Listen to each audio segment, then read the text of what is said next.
ketiga, saya Janangkalawa Nyampai. Saya Ronadia Gudiningrum. Saya Francina Militri Faisa. Saya Gebli Anila Katampesi. Saya Yope Gloria Retonang. Saya Dora Kasyana Sabtu Wijaya.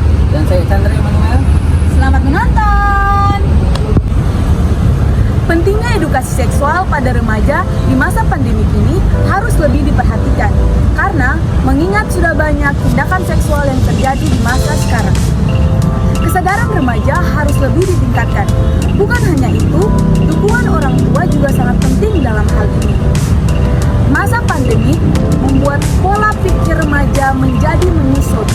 Akibatnya, hal-hal seperti ini akan terjadi. Beberapa berita di atas ini adalah bukti bahwa hal ini sudah semakin banyak terjadi. Salah satu dampak dari kurangnya edukasi seksual adalah terjadinya hubungan seksual pada masa remaja yang menyebabkan penyakit menular seksual atau PMS, yaitu HIV, Human Immunodeficiency Virus. Adalah sejenis virus yang menginfeksi sel darah putih yang menyebabkan turunnya kekebalan tubuh manusia. Acquired Immunodeficiency Syndrome atau AIDS adalah sekumpulan gejala yang timbul karena turunnya sistem kekebalan tubuh yang disebabkan oleh HIV. Penderita HIV memerlukan pengobatan antiretroviral untuk menurunkan virus HIV dalam tubuhnya agar tidak masuk ke dalam stadium AIDS. Sedangkan penderita AIDS membutuhkan pengobatan antiretroviral untuk mencegah terjadinya infeksi oportunistik dengan berbagai komplikasinya. Dari berita ini menunjukkan banyaknya tindakan kekerasan seksual yang diterima oleh para remaja melalui pergaulan bebas hingga meningkatnya penyebaran penyakit menular seksual seperti HIV dan juga AIDS. Masa remaja yang seharusnya digunakan oleh para remaja untuk bermain dan bersenang-senang bersama teman, mereka berubah menjadi sebuah trauma fisik dan juga trauma psikologis yang akan merenggut masa depan mereka. Penyebab terjadinya kekerasan seksual ini disebabkan oleh beberapa faktor, melalui faktor internal dan juga faktor eksternal. Untuk menghindari penularan HIV, dikenal dalam konsep A, B, C, D, dan E sebagai berikut. A atau abstinence artinya abstain seks atau tidak melakukan hubungan seks bagi yang belum menikah. Dan B atau be faithful artinya bersikap saling setia kepada satu pasangan seks atau tidak berganti-ganti pasangan.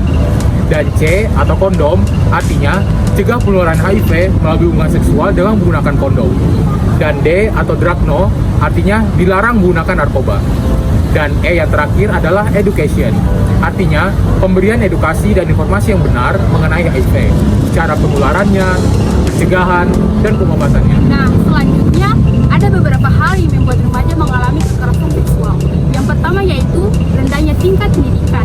Nah, hal ini yang membuat remaja kesulitan mendapat edukasi tentang seksualitas dan juga kesehatan reproduksi. Yang kedua yaitu kondisi anak yang masih labil. Nah, hal ini juga yang mempengaruhi pandangan dan bagaimana remaja itu bersikap.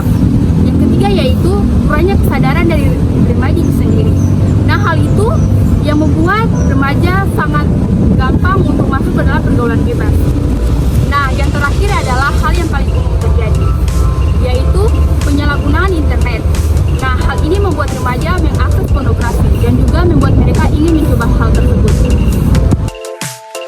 Baik, selanjutnya saya akan menjelaskan dampak yang akan dialami oleh remaja yang menerima kasus kekerasan seksual maupun terjerumus pada pergaulan.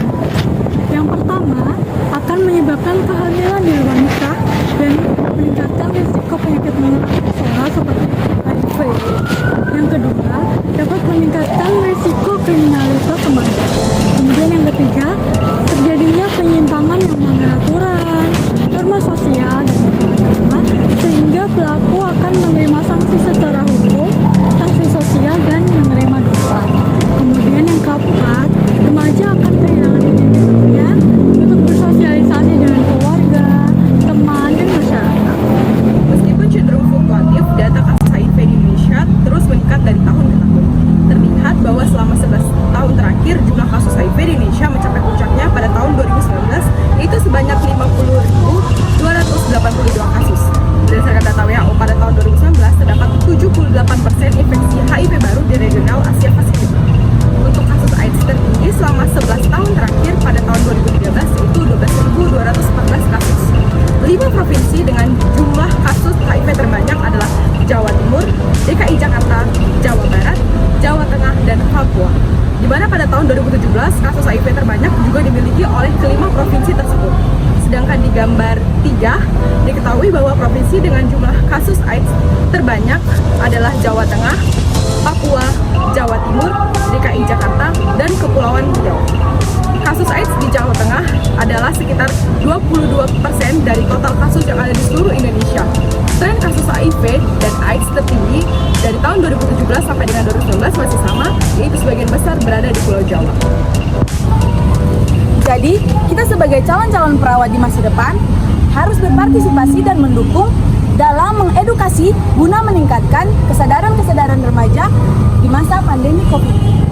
Mari sama-sama kita hindari seks bebas di masa remaja. Sayangi dirimu, hindari seks bebas.